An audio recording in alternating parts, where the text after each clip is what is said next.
como ponente de este seminario.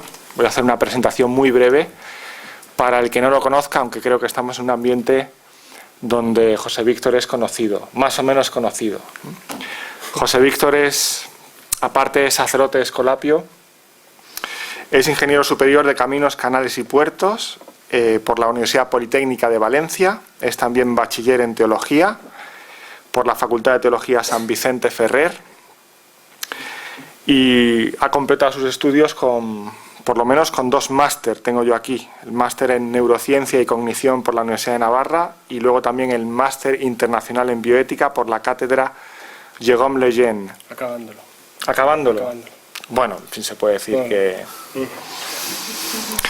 También me parece que es una persona que tiene una amplia experiencia como profesor en educación secundaria, en la ESO, en el bachillerato, y de hecho actualmente es director de un programa, el programa Up to You, que es un programa piloto que se centra en el control de la gestión emocional en los adolescentes y los jóvenes como integración emocional. Quizá eso, alguna de las ideas, imagino que saldrá en el seminario. Y eso se implementa en Tafalla, en un colegio de Tafalla. Y también está actualmente realizando la tesis doctoral aquí en la universidad sobre la gestión emocional del adolescente desde la lectura interdisciplinar de la neurociencia y la filosofía. Es obligado también decir, porque yo comparto con él la pertenencia al grupo Mente-Cerebro del Instituto Cultura y Sociedad de la Universidad de Navarra, y aquí varios representantes de ese grupo, ese proyecto Mente-Cerebro. Y hoy nos va a hablar de una de sus últimas investigaciones. De hecho, nos ha mandado un artículo que ha salido publicado sobre el tema del seminario. Neurociencia y fe, el sistema de creencias como lugar de encuentro interdisciplinar, que seguro que nos va a hacer disfrutar. Pues te cedo la palabra y muchas gracias por venir. Pues gracias a vosotros por invitarme. Bien, el título de la presentación se corresponde con lo que es el artículo y entonces lo que voy a intentar hacer pues de una forma sencilla, a ver si un poco más de media hora, pues es presentar la línea del artículo, porque como allí está escrito pues todos los detalles pues pueden verse allí, ¿no? Entonces lo que es la exposición pues va a tener 4 puntos. El primero será, bueno, si es posible este encuentro entre la neurociencia y la fe, si es posible, y cuáles serían las condiciones de este encuentro. Luego, ¿qué se puede decir de la neurociencia? Desde la neurociencia, rastreando, ver si tenemos alguna información útil. Y luego plantearé, a partir de la toma de decisiones, cuál pienso yo que puede ser el lugar de encuentro pues, para poder hacer el diálogo, ¿no? Y por último, pues nada, simplemente unas consecuencias, más que conclusiones, consecuencias, una aplicación de qué podría significar esto en los temas de educación de la fe y en la vida de las personas. Bien, entonces el primer punto pues habla de si es posible el lugar de encuentro, ¿no? Si existe algún sitio donde se puede encontrar pues la neurociencia y la fe. Hoy en día pues estamos viendo que de todo se habla de pues neurolegislación, neuroética, neuroarte, cualquier cosa, pues porque todo lo que hace el ser humano, como tarde o temprano pasa por el cerebro, pues la pregunta en principio pues está bien planteada. Entonces, el problema que nos encontramos cuando usamos la palabra fe es que la fe tiene, forzando un poco, como 2 dimensiones, ¿no? Una dimensión de regalo, es un don, y otra dimensión de experiencia humana. Obviamente de la parte de don, pues aquí no la abordo para nada, sino que sencillamente me pregunto, la fe en cuanto a experiencia humana, pues algún tipo de rastro tendría que tener, o de correlato, pues con lo que es cualquier tipo de actividad humana que pasa por el cerebro. Entonces, el término que pienso que puede ser el lugar de encuentro sería lo que he llamado el sistema de creencias, ¿no? ¿Qué es este sistema de creencias? Pues la definición, por decirlo de alguna forma, con la que he intentado trabajar, pues el sistema de creencias es una representación, es una conceptualización que yo hago. ¿Y de qué es esa conceptualización? Pues del mundo, de lo que son mis relaciones, de lo que son mis posibilidades y de lo que soy yo mismo. Es el cómo entiendo las cosas.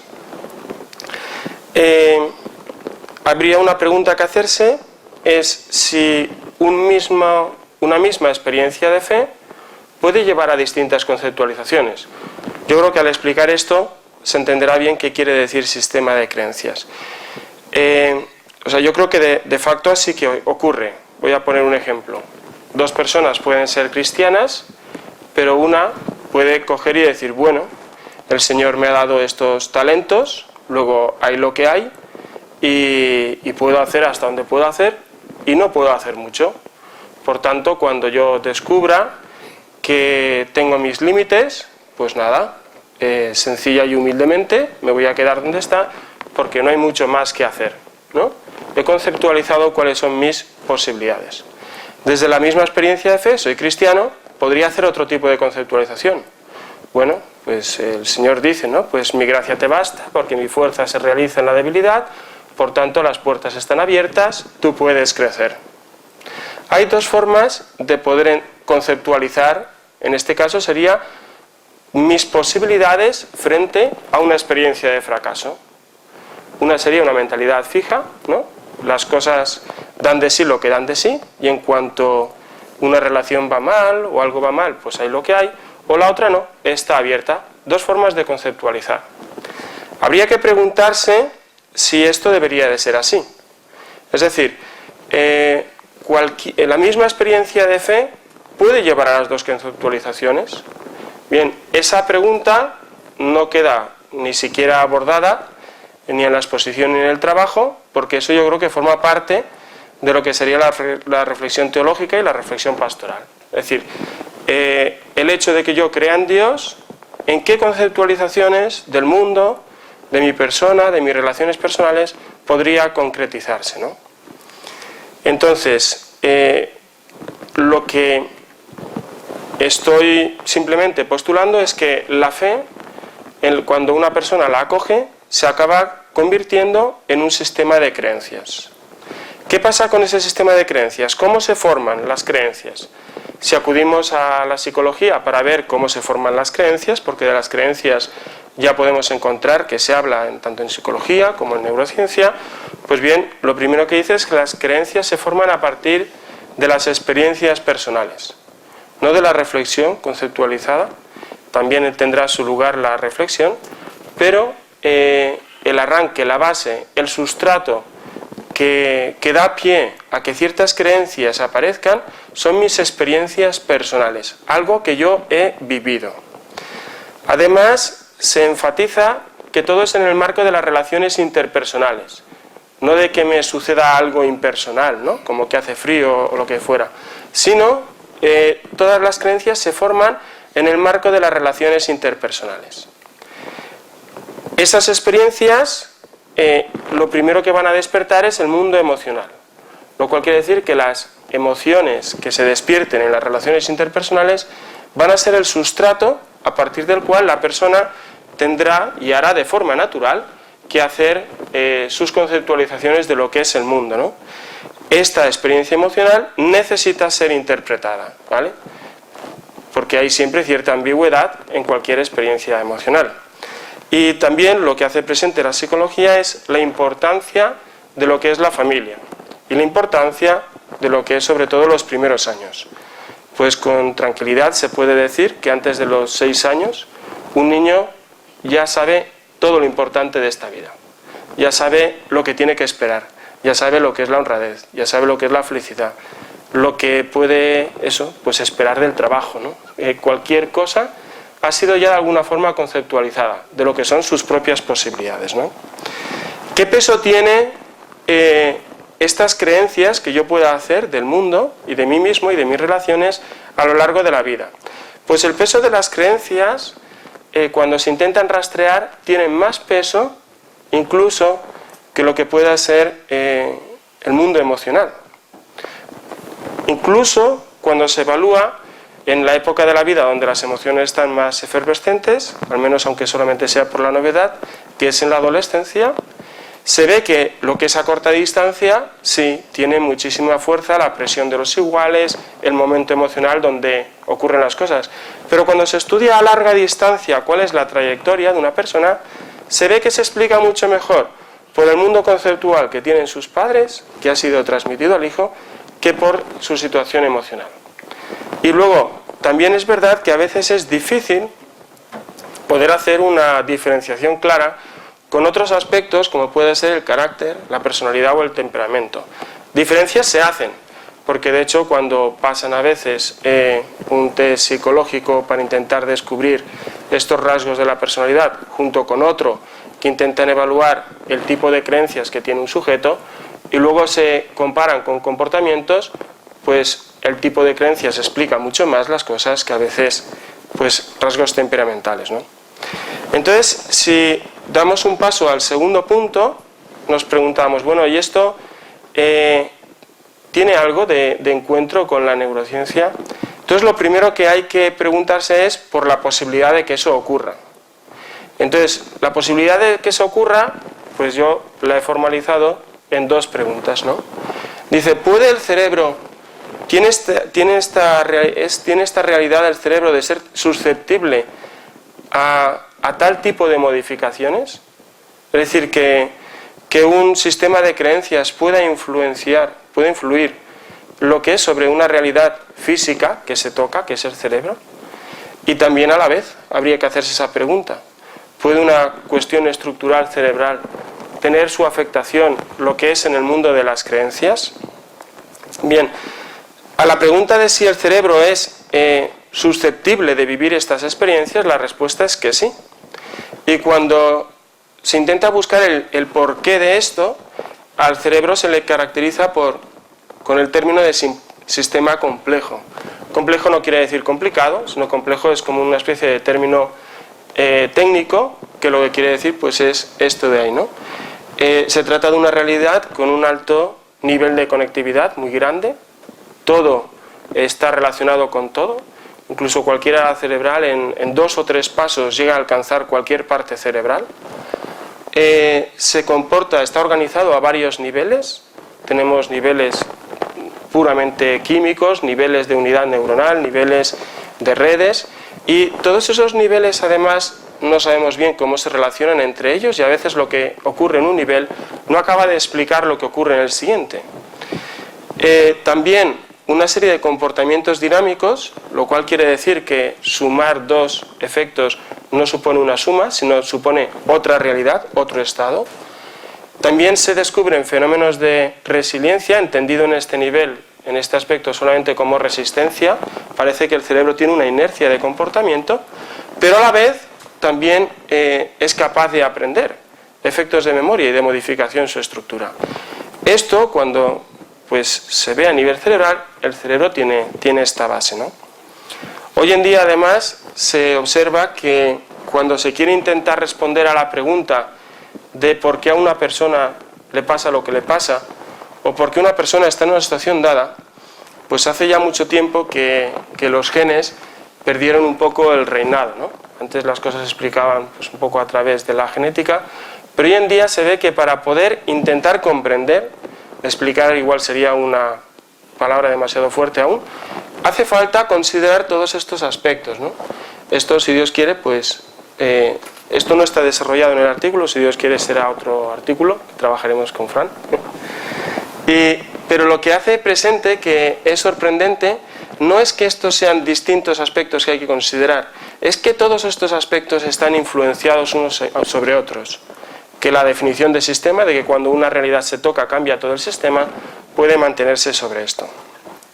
Bien, de forma sencilla, en muchísimos órganos, pues este esquema suele ser útil para comprender la función de un órgano. ¿Por qué un órgano concreto tiene una función concreta? Pues depende de su estructura. ¿Por qué el pulmón? ¿Por qué el hígado? ¿El riñón hace lo que hace? Bueno, al tener esa estructura concreta, pues se comporta de una forma concreta. La estructura es el soporte de la función. Cuando se llega al cerebro y se intenta ver si esto es posible mantenerlo, el esquema se nos complica un poco, ¿no? porque es verdad que la estructura influye en la función, pero la sola estructura no explica toda la función. Necesitamos algo más que venga sobre la estructura para poder explicar la función. Y exactamente igual, la función ciertamente genera estructura, lo cual es algo sorprendente, ¿no? Pues como un software que fuera capaz de generar hardware según lo que está haciendo. Pero además también necesita otros elementos. Esto lo que quiere decir es que de entrada contamos con que el cerebro es suficientemente sorprendente como para poder acoger una realidad de diálogo entre algo estructural y una realidad pues que está altamente conceptualizada, como es el sistema de creencias, ¿no? Entonces, adentrándonos un poco más en la neurociencia, quería simplemente pues presentaros, como si fueran pues actores de una obra de teatro, 3 realidades que puedan ayudarnos a entender cómo puede cuadrarse el sistema de creencias con la realidad cerebral. La primera, el Rich Club, que sería como, no sé cómo traducirlo, pues es como si fuera en una nación, pues la selección nacional de jugadores, o sea, de todos los equipos que hay dentro de la nación, hay unos seleccionados, ¿no? Son la parte VIP, los que parece que tienen como más peso, pues algo así. Cuando se hacen estudios para intentar descubrir cuáles estos elementos seleccionados, aparece una gran variedad. Esto del Rich Club, que es este como club selecto, que parece que tiene como más peso, no es nada fácil conceptualizar lo que es, ¿no? En este caso lo han sacado simplemente a partir de niveles estructurales, ¿vale? Han cogido a una serie de personas, 21, que han dicho que son sanas, y entonces les han hecho resonancias para descubrir cómo son sus cerebros y han empezado a hacer hipótesis. Pues bueno, aquel núcleo que esté conectado más veces, pues parece que será más importante. Aquel núcleo que tenga pues mayores espesores, pues parece que sea más importante. Y según ciertas hipótesis, hacen unas conceptualizaciones. Las rayas azules es como las conexiones más fuertes, los puntos rojos más intensos son los que hacen referencia a que tienen como más peso. ¿Por qué sale este Rich Club? Sale este Rich Club pues porque han partido de una conceptualización concreta. Otros no lo hacen sobre una realidad estructural, sino que lo hacen sobre una realidad funcional. Por ejemplo, que luego hablaré del Default Mode, que es esta situación donde una persona se le pone en el escáner y le dicen quédate ahí quieto, no hagas nada, simplemente espera, y entonces uno se pregunta qué hace el cerebro cuando nadie hace nada, ¿no? Pues a partir de ahí pueden sacar también sus funcionalizaciones. Otras formas de intentar sacar el Rich Club a veces es pidiéndole a los sujetos que hagan como tareas, pero claro, según las tareas que pides, sale una forma u otra. El caso es que hay una serie de núcleos que sorprenden un poco por cuáles son. Estas parejas de aquí atrás son unas partes parietales superiores y una zona que está metida, que es la zona del precúneo. Luego unas zonas frontales que parecen en principio como más mediales, y luego hay una serie de áreas subcorticales, el putamen, el hipocampo, el tálamo, que serían como este club enriquecido. ¿Cuál es la función que se le atribuye a estos? Porque además hay como áreas de distintas redes que en principio podríamos conceptualizar el cerebro. ¿Cuál sería la función que tiene esto? La función que tiene esto es asegurar la integralidad, el funcionamiento integrado del cerebro. Del cerebro se dice que no es un todo porque el cerebro no tiene una función, pero el cerebro sí que es uno. ¿Qué quiere decir que es uno? Que en cada momento funciona unificadamente. ¿Cuál sería la función del Rich Club? La función del Rich Club sería asegurar que en todo momento hay una especie de coherencia en lo que se hace. Si hay algo que le gusta al cerebro es ser coherente, por decirlo de alguna forma. Entonces, la existencia, las áreas que vamos a ver ahora, tanto del Default Mode como del precúneo, están incluidas dentro del Rich Club. Pues bueno, si estas áreas, que son las que vamos a ver ahora, que creo que tienen que ver bastante con lo que es el mundo de creencias, forman parte del Rich Club, pues al menos en principio podríamos pensar que parece que las creencias de una persona tienen bastante que ver con lo que pueda ser el funcionamiento cerebral. Al menos como hipótesis, pues es razonable formularla, ¿no? Bien, ¿quién es el default mode, no? Esta red de default mode es el modo por defecto. Esta red que está compuesta, bueno, también va cambiando, ¿no? Porque a veces cuando lees un artículo incluyen unas áreas, otros no exactamente, a veces no hay consenso, pero fundamentalmente es una parte medial. Sabéis que el cerebro pues está vuelto sobre sí, y entonces en la parte medial pues una zona pues más delantera, rostral, y una zona pues caudal, ¿no? Y luego hay una parte lateral, pues aquí está junta. ¿Qué se sabe de esta área? Bueno, de esta red. Lo que se sabe de esta red en principio pues es bien poco, sencillamente pues viendo a veces la investigación que ha tenido, ¿no? Aquí está el 2013. En el 2013 todos los papers que habían en la búsqueda en PubMed que cumplieran la función de modo por defecto, el default mode y el cerebro, solo eran 500, ¿no? Y aquí en el 2001 hasta el 4 pues no hay prácticamente nada, ¿no? Porque en principio, sencillamente, esta red era, pues eso, parecía que era la que tomaba un poquito el control del cerebro cuando uno estaba sin hacer nada, pero no durmiendo, simplemente sin hacer nada, ¿no? Lo que es, entonces empezaron a buscar, y cuando empezaron a buscar, pues a partir sencillamente de la curiosidad, empezaron a descubrir que todo esto tenía como más peso, más relevancia, ¿no? Hoy, el domingo pasado, preparando esta charla, hice la misma búsqueda y el nivel estaba ya en 2000. ¿Eso qué quiere decir? Que cada año parece que se duplica el número anterior de publicaciones. Estamos ante un tema que parece que la gente piensa que aquí hay materia para investigar, ¿no? Bien, ¿cuáles son las funciones que se le atribuyen? Cuando se dice funciones que se le atribuyen, no es que las haga, sino funciones en las que cuando se le hace una resonancia magnética a una persona que hace esto, pues estas áreas están como especialmente activas. Y se deduce que de actividad querrá decir importancia, ¿vale? No deja de ser una deducción, pero es lo que se deduce.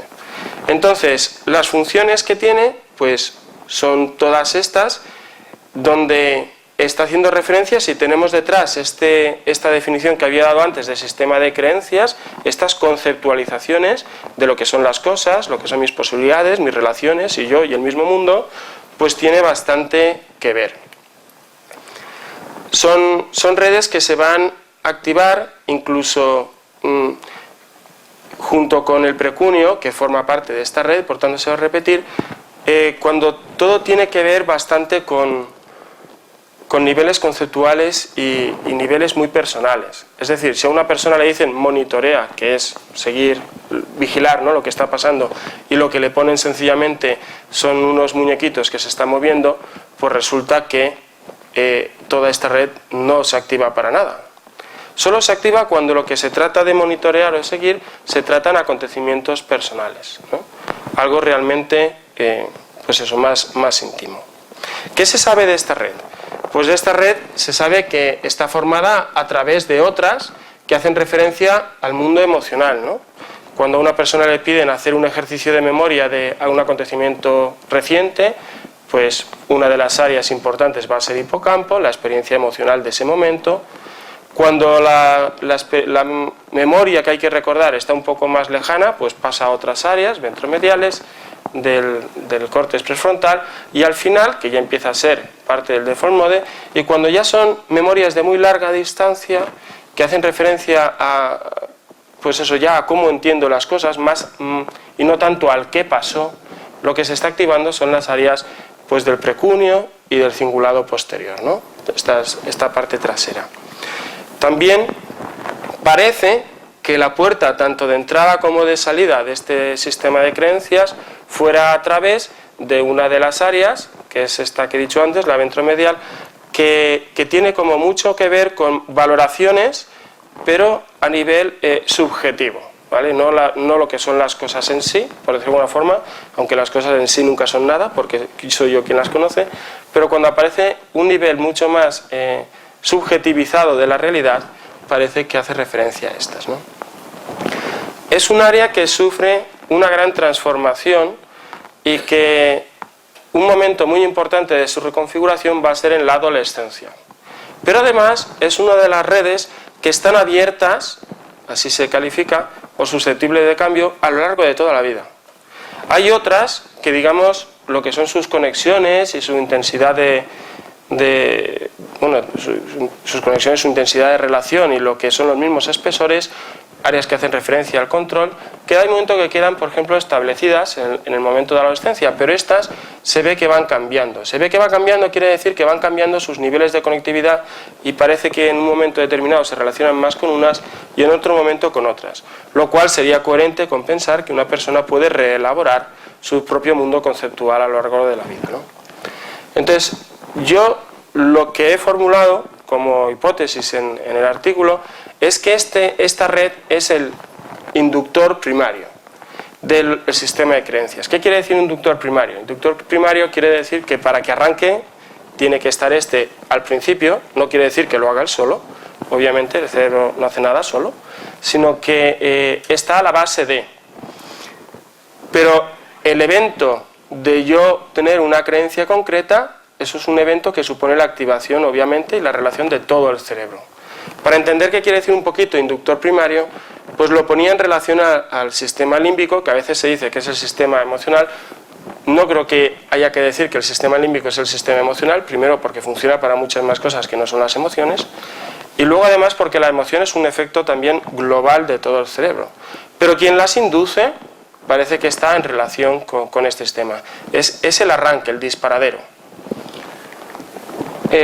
¿Por qué relacionar el default mode con el sistema de creencias? Pues bueno, el primer motivo es bien sencillo, porque la activación así la relaciona. Es decir, tú a una persona le pides que haga ejercicios de conceptualización de sí mismo tal, y la red que parece que se activa es esta. Pero yo creo que hay otro motivo para relacionar default mode con sistema de creencias, y es que las dos son situaciones basales. ¿Qué quiero decir con situaciones basales? Mi sistema de creencias es, pues cuando yo abro los ojos, mi forma de abordar el mundo. Yo antes de abrir los ojos ya estoy esperando que ocurra algo en este mundo, y antes de encontrarme con una persona o lo que sea, ya he conceptualizado algo. Es mi situación de arranque de la que parto, para poder relacionarme y poder tomar decisiones. Exactamente igual ocurre lo que sería a nivel neurocientífico con esta situación basal del default mode. Es la situación de partida con la que se encuentra. Pues al menos parece que tiene también una congruencia en este punto sobre lo que es la situación basal, ¿no? Y el tercer elemento, pues el precunio, que es este trocito pequeñito de aquí, que forma parte tanto de esta red del default mode como de este club selecto, ¿no?, del Risk Club. ¿Qué se ha dicho de este trocito? ¿Vale? Pues yo me he limitado a copiarlo porque las frases son bastante potentes. Y si digo que las he dicho yo, creo que pierden peso. Mejor decir que las ha dicho quien las ha dicho, porque le ponen calificativos que yo cuando lo vi me sorprendí. Yo digo, ¿se puede decir algo así de esto, no? Se le califica el componente central, el centro del centro, el centro del sistema nervioso, bien, el mayor centro de todo el conectoma. Entonces, parece que aquí hay algo. Bueno, este hombre, Spons, es el que en el 2005 sacó por primera vez la palabra conectoma, ¿no?, que es lo que está ahora dando a estos proyectos. Pues bien, parece que son personas que se lo han pensado. ¿Y cuáles son las actividades que se le atribuyen? Pues eso, que su activación es necesaria para que de forma natural podamos realizar estas tareas, ¿no?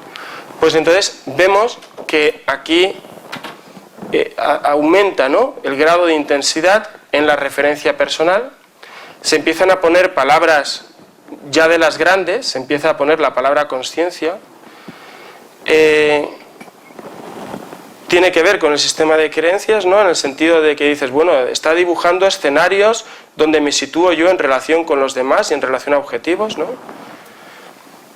La clave, un poco, si nos fijamos todo lo que tienen en común todos estos puntos, yo intento muchas veces buscar qué tienen en común, pues distintas actividades por separado, pues lo que tienen en común es que está haciendo referencia a mi yo en el mundo, a mi yo en el mundo. Todas tienen este punto de encuentro, ¿no? Bien, si pasamos al punto 3, y quería hablar aquí de la toma de decisiones. pues cuando hice el máster estuve trabajando y revisando artículos para intentar sacar cómo se describe la toma de decisiones a nivel cerebral, y entonces pues aparecen, se monta una película aquí enorme, un montón de personas.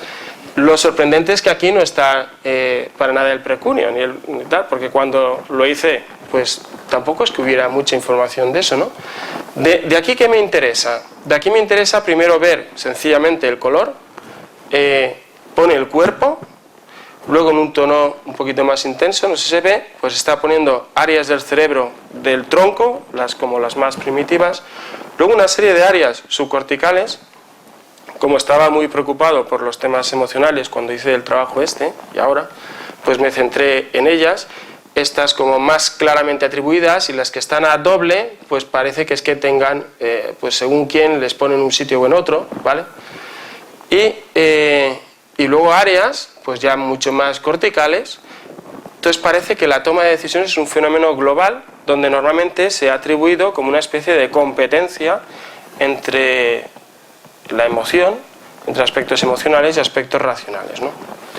Bien, yo creo que este esquema habría un poco que superarlo, y yo lo que he pensado que podría uno, ponía cuadritos, que es más fácil que empezar a poner áreas, porque si no el dibujo se hacía mucho más complicado, pero una especie de como de competencia entre sistemas, ¿no? Sistemas que hacen referencia a la valoración, que detrás tendríamos también temas emocionales, sistemas motores, porque lo motor no es solamente en orden a la ejecución, lo motor es incluso en orden a la comprensión. Yo comprendo lo que está pasando también simulando una representación interior corporal. Sistema perceptivo, y lo he puesto perceptivo interpretativo porque la diferencia entre percibir e interpretar pues es confusa cuando uno la está buscando en el cerebro, porque no hay forma de percibir sin interpretar, ni al revés, de alguna forma. Sistema de creencias, y luego el sistema ejecutivo. Cada uno de ellos tendría como sus redes inductoras detrás, ¿no? Aquí estaría esta red, el default mode, y este sistema ejecutivo es la red frontoparietal, una gran zona frontal lateral, ¿no? Mientras que este era todo medial, este es todo lateral, que lo que hace es como si fuera la mesa de trabajo donde todo se pone en juego, ¿no? Va haciendo como llamadas a los distintos donde los está relacionando. Este sistema, este juego de relación no está verificado con todos estos, pero sí en alguno de ellos. Por ejemplo, este triángulo de aquí. Cuando se está intentando hacer una percepción y uno se pregunta qué está haciendo el cerebro, no está relacionándose el sistema perceptivo con el ejecutivo, sencillamente, sino que además, con cambios que son del orden de 50 milisegundos, una cosa así, lo que es el sistema ejecutivo va llamando a unos y a otros, trayendo la información, como si cada vez le diera la palabra a uno, ¿no?, en una sala de discusión. Lo que pasa que en unos órdenes temporales bajísimos. Órdenes temporales tan bajos, que todo esto puede funcionar de una forma totalmente inconsciente. Es decir, nuestro sistema de creencias podría estar interviniendo en la toma de decisiones, porque la toma de decisiones sale del juego de todos, podría estar interviniendo en la toma de decisiones a niveles rapidísimos, sin precisar que nosotros hiciéramos un ejercicio consciente. Entonces, ¿desde qué momento se observa que mis creencias están influyendo en mi toma de decisiones? Pues este trabajo me resulta sorprendente porque el ejemplo que he puesto antes de dos experiencias distintas de la fe, lo he puesto para poder explicar esto, porque aquí lo que se hacía era, a unas personas se les daba de leer unos textos con una mentalidad fija, es decir, hay lo que hay, ¿vale? Tu inteligencia es limitada, y cuando se descubre que hay un fracaso, pues esto ha dado de sí lo que ha dado de sí, ¿eh? Yo con una persona me llevo muy bien, pero cuando aparezca el primer problema, pues ya esto no hay más que esperar porque ha dado de sí. Otro tipo de mentalidad, otro tipo de creencia, y es que las cosas, pues bueno, si tú te esfuerzas más, si cambias lo que haya que cambiar, si corriges errores, si pides ayuda, si te pones metas a corto plazo, pues todo puede cambiar. Tampoco sabemos hasta dónde, pero las puertas están siempre abiertas. Y aquí se ponía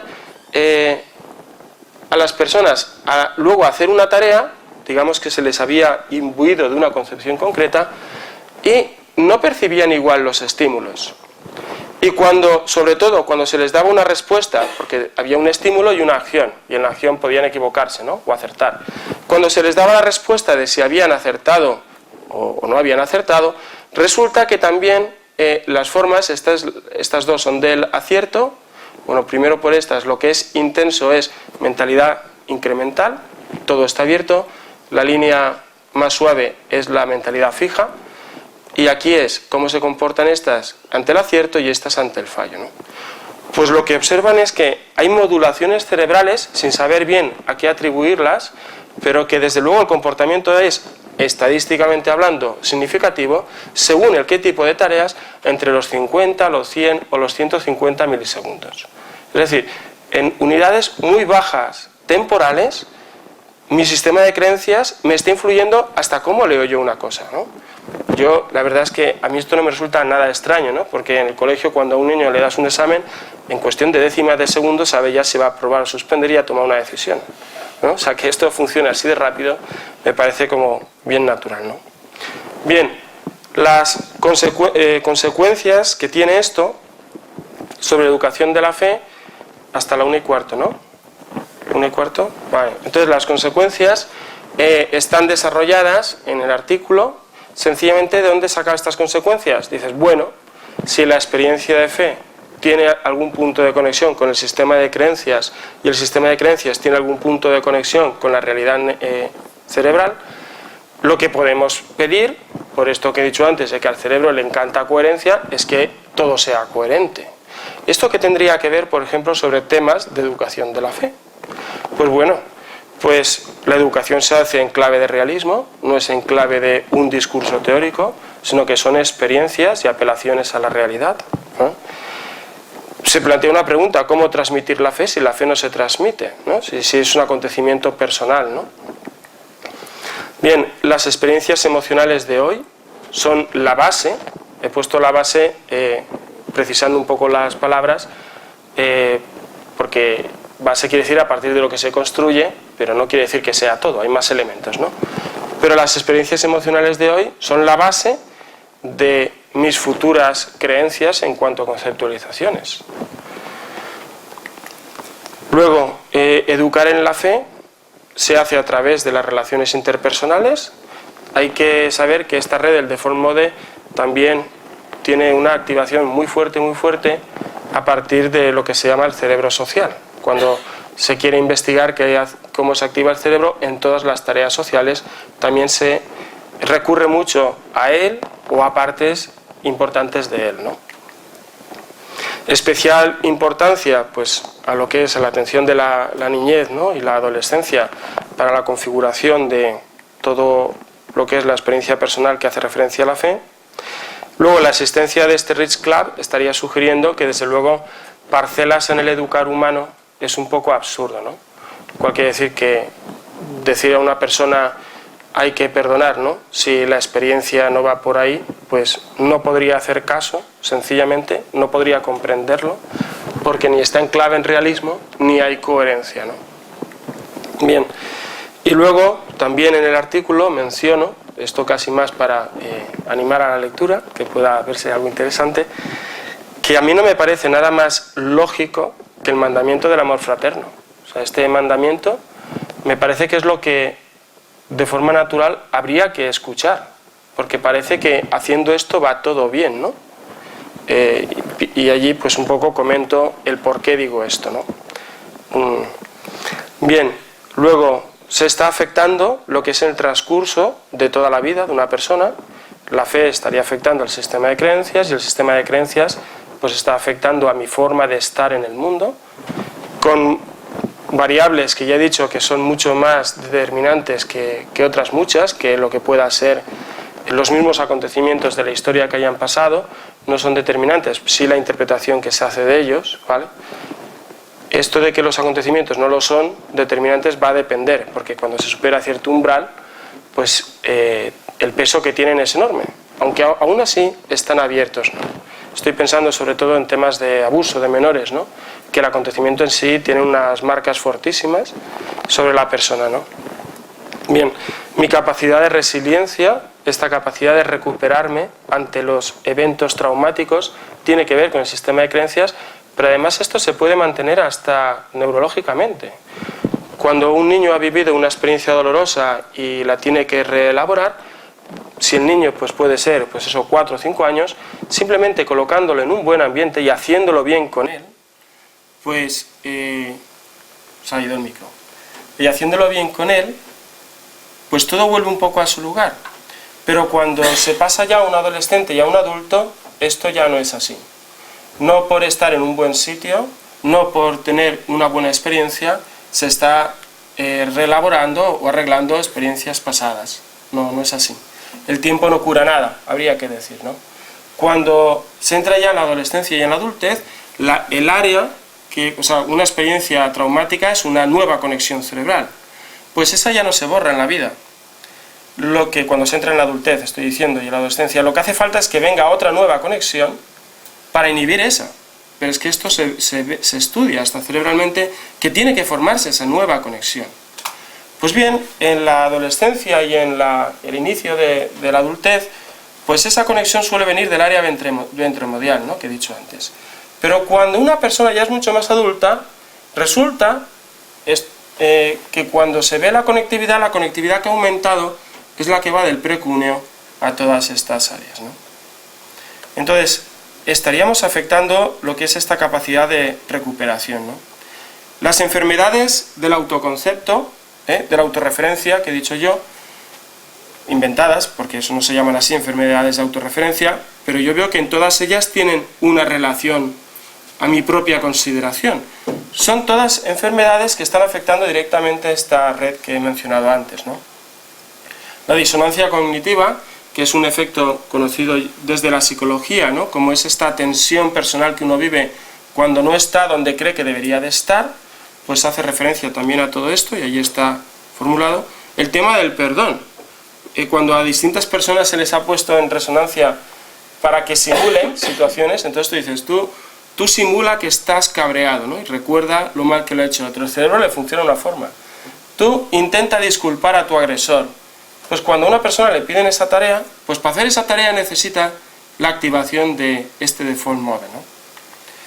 Temas de consciencia, pero además con palabras grandes, cuando se intenta abordar, tarde o temprano se hacen referencia a estas áreas, aunque desde luego nadie sabe aún cómo poder hacer la explicación, ¿no? Incluso se puede plantear enfermedades de la fe, como podría ser el fanatismo. También es curioso el hecho, por ejemplo, de que la anorexia tenga que ver con el default mode. En la anorexia uno no quiere ver la realidad. La chica o el chico puede estar delgada, pero no lo ve, o no quiere verlo, no lo sé. El caso es que su concepto se impone la realidad. Bueno, pues al menos en cuanto a referencia lógica, tiene la misma lógica del fanatismo, ¿no?, que uno se ha formado ahí su esquema y no es capaz de darse cuenta de la realidad que está delante de otra persona, ¿no? Bien, y como soy escolapio, pues quería acabar con un examen, ¿vale? Los escolapios damos clase, entonces hay que hacer un examen. El examen, y así veo también si lo he sabido hacer más o menos bien. El examen consiste en que tenéis que acabar las frases, no empiezan aquí y acaban aquí. Vamos a dar algún minuto para que penséis, porque así además cómo empieza la frase y cómo acaba. No, están bien. No están ni hechas ni con mala idea ni nada, sino que simplemente es para intentar recordar, pues algunas 5 ideas importantes que creo haber hecho presente. ¿Lo intentamos? ¿Sí? Entonces, la A, ¿con quién estaría? 3.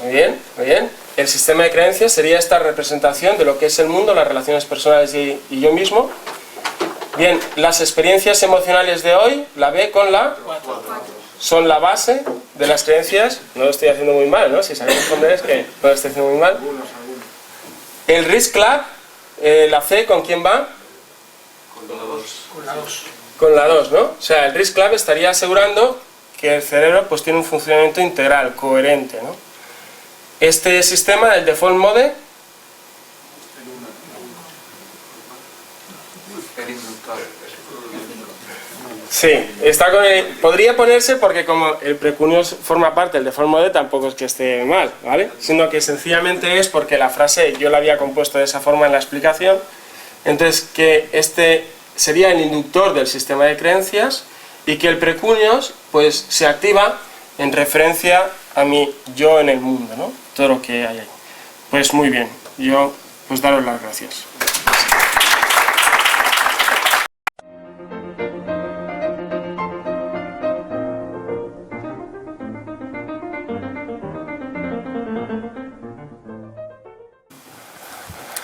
Javier Bernácer. Sí. Bueno, muy bien, me gusta mucho la presentación. Ya más o menos conocía el trabajo porque conocía el artículo, pero la verdad es que lo he visto muy bien, centrado, muy bien explicado y resumido, ¿no? Mi pregunta es un poco cuando dices que en la adolescencia y tal se forma el sistema de creencias, bueno, en referencia con el default mode, más el default mode, se forma el default mode. O sea, ¿qué hay antes de que se forme o de que se configure el default mode?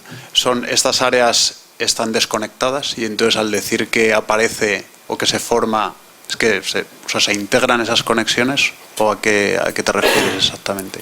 O sea, desconectado no hay nada, ¿no? O sea, y un niño pequeño también tiene su identidad, ¿no? Cuando se dice que se forman, no quiere decir que se están echando los cables como si fuera una construcción, porque cables a ver hay, sino lo que se dice es que está cambiando su configuración de una forma muy significativa, ¿vale? Entonces, y cuando esto ocurre, lo que se ve es que en un periodo de la vida de una persona, cierta área cerebral tiende a relacionarse con unas y aumentando sus niveles de conectividad con otras y también pues cambiando su situación sináptica y todo, pues está relacionándose con otras, ¿no? Entonces, esto donde se ve que hay una gran transformación de esta red es en la adolescencia. Digamos que en la niñez está, y ahí está presente, en la adolescencia vive una gran transformación y queda susceptible de modificación a lo largo de toda la vida de una persona. Esto, al menos cuadra temporalmente con lo que desde la psicología, pues, Erik Erikson pues decía sobre la adolescencia, de que la adolescencia es el momento donde se está alcanzando una identidad personal, pero no porque antes un niño no tenga una identidad. Un niño, tú le preguntas quién es, y dice, pues mi padre es tal, mi madre es tal, sabe quién es. Sino que se está alcanzando una identidad personal, digamos, elaborada por uno mismo.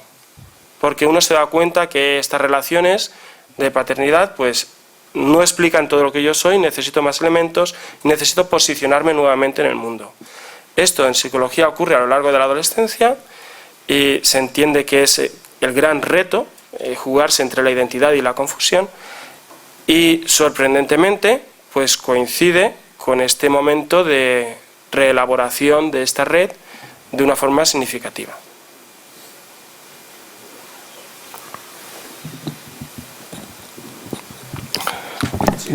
Sí. Sí, yo en la explicación he visto todos los trabajos como no pueden ser de otra manera, son trabajos físicos, es decir, me imagino que será a través de resonancias o sistemas parecidos, pero a mí me parece que dado el número de conexiones que hay en el cerebro, por muy grande que sea, billones, no explica la enorme complejidad del ser humano y de su toma de decisiones y de funcionamiento. ¿Ese otro mundo un poco superior se estudia de alguna manera? Se estudia en neurociencia indirectamente. O sea, en neurociencia, digamos que se quiere estudiar algo, pues la comunicación humana, por ejemplo, y entonces eso sigue siendo algo como muy grande, porque a ver cómo se estudia eso. Entonces lo que hacen es diseñar una tarea, ¿no? Pues uno le habla a otro y el otro le tiene que decir algo. Y entonces se inventan una tarea que tiene que ver con la comunicación humana. Pero obviamente no es toda la comunicación humana. Y con esa tarea hacen un experimento muy local y ahí hacen una descripción de lo que pasa. Y ya está. O sea, el experimento se queda ahí. Otra cosa es que tú quieras sacar conclusiones de la comunicación humana a partir de eso. Entonces, ahí es donde ya viene el problema de la interpretación, pues que la neurociencia trabaja sobre datos, que antes ha habido que hacer una conceptualización previa y luego hay que hacer una interpretación. Entonces, ese juego es peligroso y entonces es cuando a veces pues te puedes encontrar, porque también hay sensacionalismo en la ciencia, pues que se va demasiado rápido y se hacen afirmaciones que son temerarias, ¿no? Entonces, el juego ese es complicado, pero digamos que, bueno, pues eso es el trabajo del grupo mente-cerebro, ¿no? Que está la experiencia subjetiva y está la biología. Sabemos que están relacionadas, pero no sabemos bien cómo. Si acudimos a una visión reductiva de que uno explique el otro y ya está, pues parece que hemos solventado ciertos problemas, pero luego nos aparecen problemas por otros lados. Entonces, yo creo que es un tema muy, muy abierto, ¿no? Incluso decir 2000 artículos en neurociencia, eso es decir muy poco. O sea, esto es un tema que parece que se está descubriendo de que aquí hay materia, pero aún se está lejos. Yo quería hacer una pregunta un poco quizás relacionada con esto y yo pensaba en el fenómeno de la conversión. Claro, desde el punto de vista de la fe, la conversión se puede entender como un fenómeno más o menos, iba a decir brusco, bueno, puntual, como un momento donde hay una cierta discontinuidad entre la manera de pensar durante un cierto periodo de la vida y la manera de pensar después de una conversión. Sin embargo, no parece que en el terreno fisiológico esa discontinuidad se pueda alcanzar, ¿no? No me imagino yo en un momento dado en el cerebro como que hubiese una discontinuidad en las conexiones. Entonces, no sé, ¿cómo verías tú? ¿Cómo se reflejaría una conversión en todas estas conexiones que nos has planteado tú? ¿Piensas que habría algo significativo si se pudiese estar ahí midiendo lo que está ocurriendo? O sea,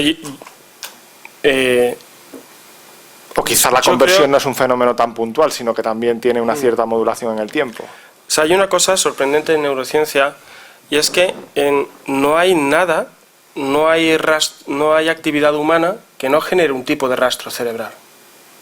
O sea, resulta sorprendente a veces tareas que se le piden a una persona y dices, bueno, pero ¿esto generará algo? ¿Ocurre algo? O sea, no hay nada que no tenga su correlato cerebral. La pregunta yo creo que es demasiado grande para la neurociencia, ¿no? Si vemos, por ejemplo, la psicología, la palabra conversión, si se le descarga del matiz religioso y simplemente es reelaboración de todo mi mundo conceptual, eso sí que está totalmente asumido. Toda la forma como se pasa de un estadio madurativo a otro, cojas el autor que cojas, en todo supone una reconceptualización del mundo, de mi persona y de mis relaciones. ¿Eso tendrá que ver con el cerebro? Yo creo que sí. O sea, resulta sorprendente, por ejemplo, cuando un estudio que a mí me gustó mucho cuando lo vi, y es que atendieron a un montón de pacientes con distintas enfermedades mentales, todas bien variadas, y les hicieron resonancia magnética antes y después, ¿no?, del tratamiento.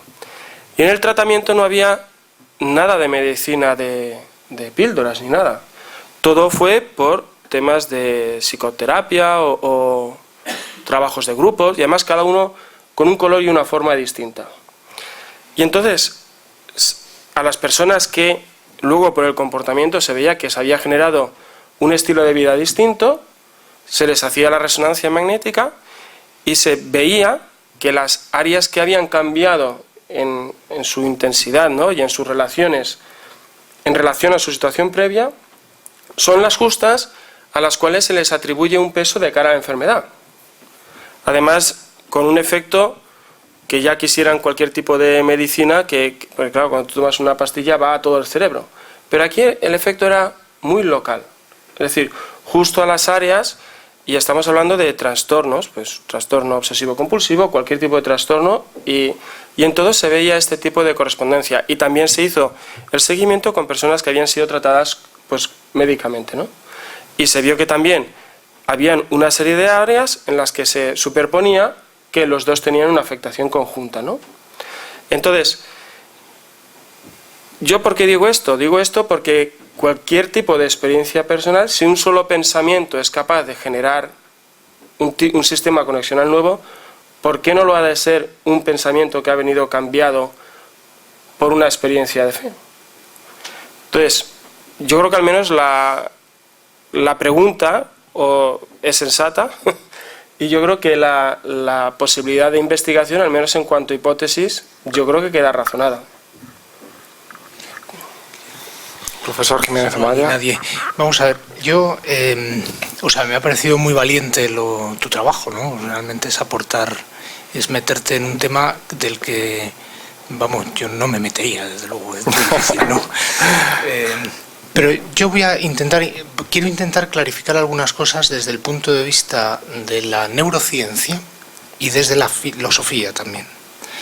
En los que me parece que puede haber un problema de no entendimiento de algunas cosas que dices.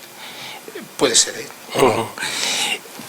yo creo que hay 3 niveles, que son un nivel de la neurociencia, o neurobiología, vamos a llamarlo con una precisión terminológica, el nivel de la psicología o de la neuropsicología y el nivel de la filosofía. Yo creo que son 3 niveles. El gran peligro que cabe es como los saltos no vayas escalonadamente, porque entonces se desarticula todo, en mi opinión. Entonces yo creo que el trabajo, tal como lo estás planteando, tiene un punto en el que tiene una conexión muy directa con la neurobiología. Estás hablando de redes neuronales, los conectoma y todo esto es neurobiología, pero que tiene una relación muy directa con la neuropsicología, no tanto con el pensamiento abstracto. Esto me parece que es muy importante, porque entonces toda la investigación tienes que enfocarla desde la perspectiva neuropsicológica, que me parece que tiene sentido muchas de las cosas que dices. Como no tiene sentido, en mi opinión, es cuando se habla de la, vamos a decir, de la teología, entre comillas, si quieres, con más precisión, filosofía de la religión. Me parece que el escalón desde la neuropsicología a la filosofía de la religión es un escalón muy difícil de hacer. No es sencillo. En cambio, lo que sí me parece que tiene acceso vital con tus experimentos es el acceso desde la neurobiología a la neuropsicología. Desde esa perspectiva, claro, el temperamento, el carácter, la personalidad en conjunto tiene mucha influencia en lo que tú puedes llamar, un sistema de creencias, es decir, un sistema de homeostasis psicológico. Es como yo le llamaría. O sea, el criterio de la homeostasis vital, que se aplica a todo el organismo de vida, se aplica también al sistema nervioso. El sistema nervioso tiene un sistema de homeostasis, de funcionamiento global, de estabilidad. Entonces, eso es lo que no conocemos. No sabemos cómo ese sistema de estabilidad global homeostático del cerebro, vamos a decir de la corteza cerebral, funciona. Se ha hablado del conectoma, se ha hablado del default model, se habla de muchas cosas. Yo tengo la inmensa suerte de ser amigo de uno de los personajes que sabe más de esto, que es Joaquín Fuster, y también lo conoce Javier Bernácer, y me parece que siempre él siempre está buscando, bueno, ese default model en la corteza cerebral. Ahora, yo me he quedado sorprendido, sinceramente, del precuneus, ¿no? Que ahora le están dando tanto valor, porque bueno, lo he explicado muchísimas veces, no le había dado tanto valor yo a eso. Sobre todo, además, las lesiones. Las lesiones de esa zona no producen un efecto tan devastador como uno se sospecharía después de oír tu charla, ¿no? Desarticularía completamente el yo.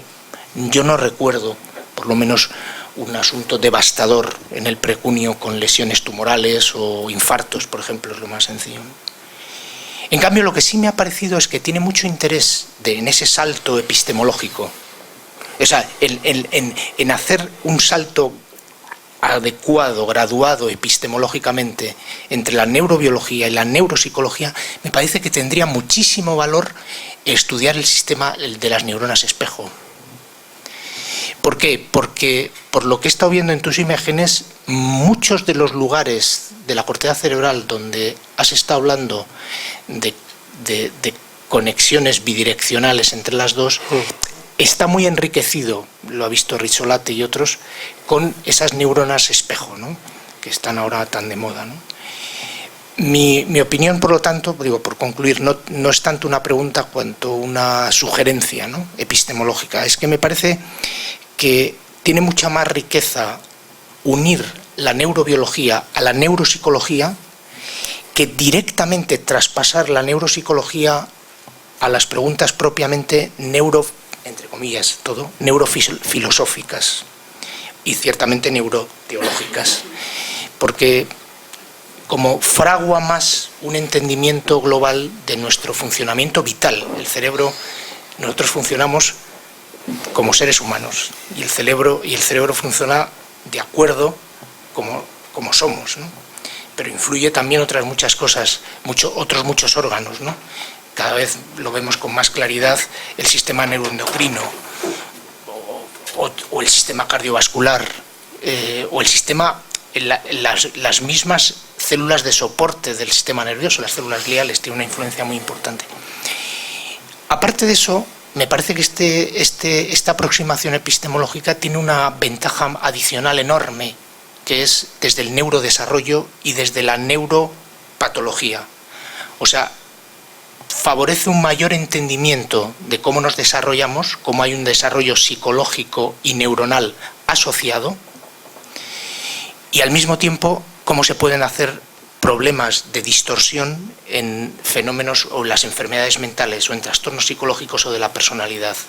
Entonces, ahí hay una aproximación que queda como mucho más clara, más manifiesta. Yo creo que una bonita conexión sería estudiar a fondo los sentidos internos. Esa sería una forma muy bonita de ver cómo estas dos formas, la neurobiología y la neuropsicología, en realidad forman una cierta unidad.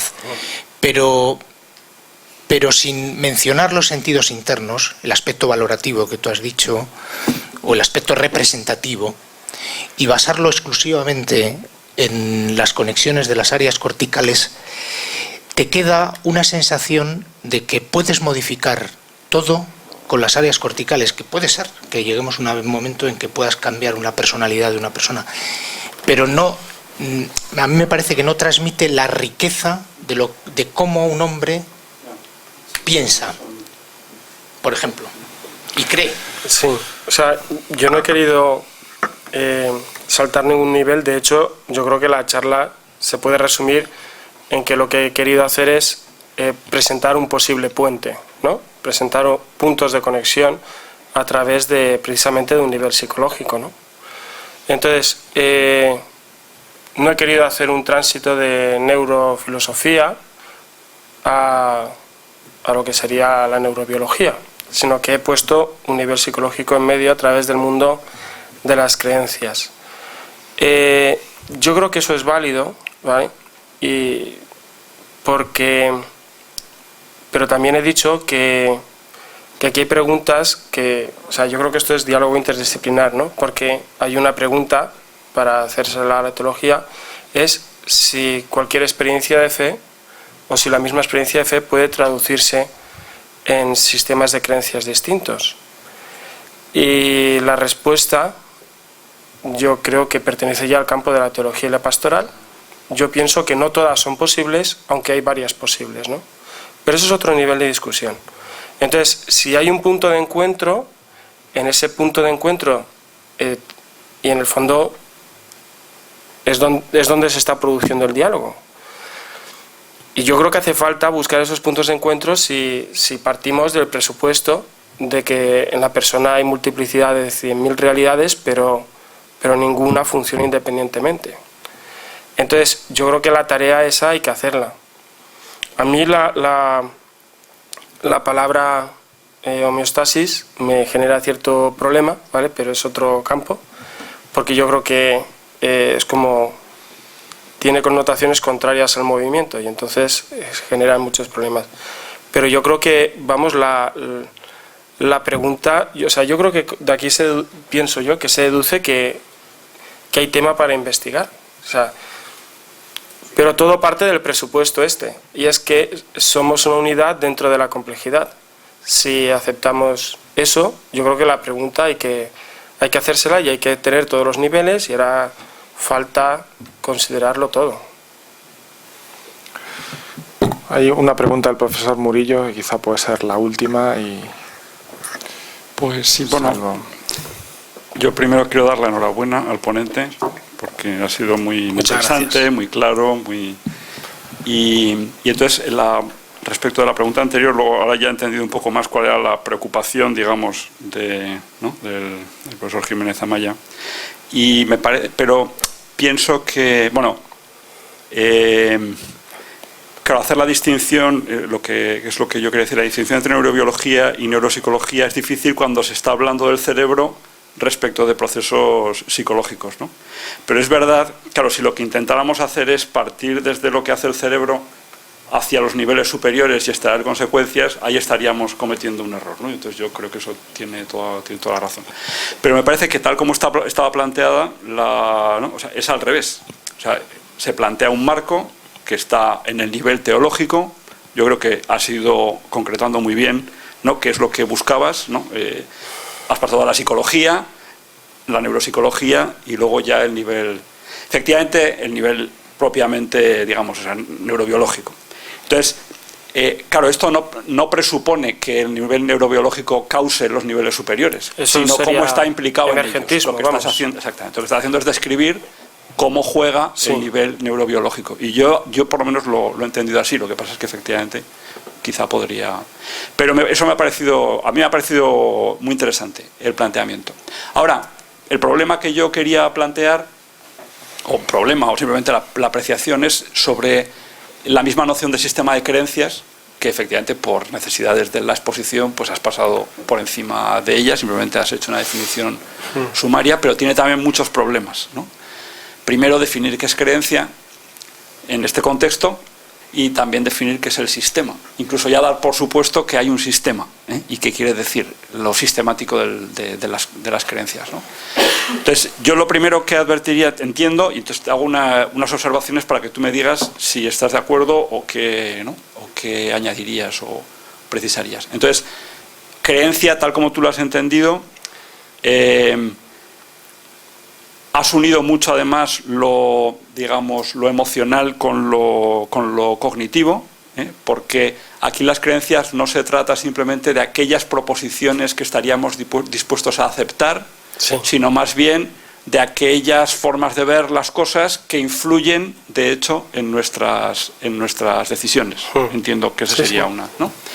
Bien, claro, eso implica, entiendo yo, bueno, yo sé porque he hablado contigo y sé que esto es así, ¿no? Pero que lo que tú entiendes por emoción es una cosa un poco más amplia de lo que se entiende por emoción habitualmente en el discurso neurocientífico, ¿eh? Y de hecho has dicho esto de la valoración, tiene un sentido global, etcétera, ¿no? Luego, la siguiente pregunta que me planteo es, claro, conocemos nuestro sistema de creencias, ya no el del vecino, sino el nuestro propio. Dice, pues no está nada claro, ¿eh? De hecho, yo creo que una bonita tarea para el psicólogo sería intentar aclarar un poco al prójimo con su sistema de creencias, a veces, ¿no? Porque es necesario para que haga determinadas cosas, como tú muy bien has explicado. Pero es algo que es un problema. Por lo tanto, estamos hablando de algo que es difícil de conocer y que además no sabemos muy bien cómo influyen unas de las creencias sobre las otras. Y el peso que tienen, ahí podríamos hacer incluso un gráfico como el tuyo, sobre los del Rich Club, ¿no? Pues podríamos hacer uno sobre las creencias. Entonces, ¿qué creencia es la gorda y que tiene más relación con las otras? Y otra que está por ahí desconectada, que no solo se activa en un determinado momento, pero no tiene, ¿no? Y probablemente pues encontraríamos que el sistema es una cosa muy compleja y es muy difícil de determinar, ¿no? Entonces, bueno, yo pienso que es un avance decir que hay un sistema de creencias, es decir, que hay, ¿no?, conocimientos que influyen en la acción, pero ¿qué utilidad tiene? Esta es lo otro que me pregunto, ¿no? El abordar directamente el sistema de creencias y si realmente esto se puede hacer con cierto control, ¿no? Sí, o sea, que las creencias se pueden formar absolutamente inconscientemente, yo diría que sí, ¿vale? ¿Por qué? Porque una persona vive una experiencia emocional sobre la cual no se reelabora de una forma consciente, no se trata, se quiere sepultar. eso está marcando una configuración personal de cómo enfrento yo el mundo, ¿no?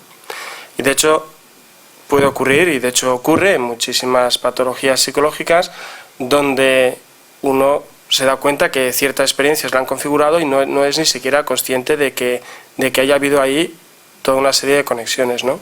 Si uno vive al margen de su vida, lo más probable es que se vayan formando su sistema de creencias sin ser consciente de que ha ocurrido, ¿no? Y hay un momento concreto donde uno se da cuenta que esas están, ¿no? Dices, no, pues siempre me han dicho pues que hay que ser bueno para valer, que tienes que ser el primero, es otro tipo de creencia, ¿no? Y eso puede instalarse en una persona y acabar configurando su forma de ser y vivir sin darse cuenta para nada de ello. Yo creo que sí, ¿no? Entonces, yo creo que son muy importantes los sistemas de creencias y que habría una forma de rastrearlos. Y es por sus efectos. ¿En qué sentido? Que las creencias generan expectativas de lo que yo creo que va a ocurrir. Entonces, y hay algo que sí que se puede decir en neurociencia con toda tranquilidad, y es que la forma natural del cerebro funcionar, de funcionar el cerebro, es con expectativas. O sea, yo no leo cuando leo, sino que pienso lo que voy a leer, creo, me lo espero ya, ¿no? Digo, pues, el jardín es, pues, yo qué sé, está esperando que un azul, un bonito, tal, pero, entonces, hay una serie de predicción, ¿no? Entonces, el cerebro funciona siempre prediciendo, cree que se va a encontrar algo, ¿no? Y esto tiene mucho que ver con el sistema de creencias porque generan expectativas. Yo voy a saludar a alguien y de repente, pues, me recuerda no sé qué y todo eso sin darme cuenta me genera... Entonces, sería la forma de poder descubrir lo que puedan ser creencias personales, ¿no? O sea, yo creo que el valor de eso para la vida, yo creo que es evidente. Muy bien, pues vamos a acabar aquí con puntualidad de la Universidad de Navarra, 2:45. Y bueno, pues yo espero que el próximo mes podamos tener también seminarios, ya se les advertirá a través del correo electrónico, y vamos a acabar dando las gracias al ponente de nuevo. A vosotros por escuchar.